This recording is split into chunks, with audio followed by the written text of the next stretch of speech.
salaamaaleykum mbokk yi maa leen di siyaaraat bu baax di leen jox seen wàccuwaay di leen nuyu seen mbokk seen taalibe Cheikh Waalo moo leen indiwaatal luy may xéewal di leen wax ne bu leen fàttee abonné nag seen site Kéemaan Waalo TV ndax yéen ko moom seen yëf la suñu yëf la képp koo xam da ngaa nekk bitim réew wala nga nekk ci réew mii nekk ci jafe-jafe te bëgg suñu borom ubbil lay xéewal ak i may wërsëg xel ba saa yoo xëyee suba soo ko fàttee soo yeewoo nga wird yaa fataaxu yaa wahaab yaa rasaq gii 313 incha allah loo wuti suñu borom dina la ubbil dina la may dina la wërsëgale ak foo mën a nekk yaa fataaxu yaa wahaabu yaa rasaq aji ubbee ji aji maye ji aji wërsëgale képp ko saxal di nga dem ba say mbir loo fëgg mu ubbeeku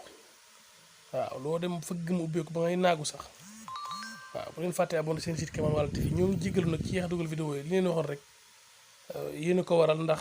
jàpp gi ñuy jàpp wér di yéeg nekk ci liggéey bi ndax ñun moom wax dëgg yàlla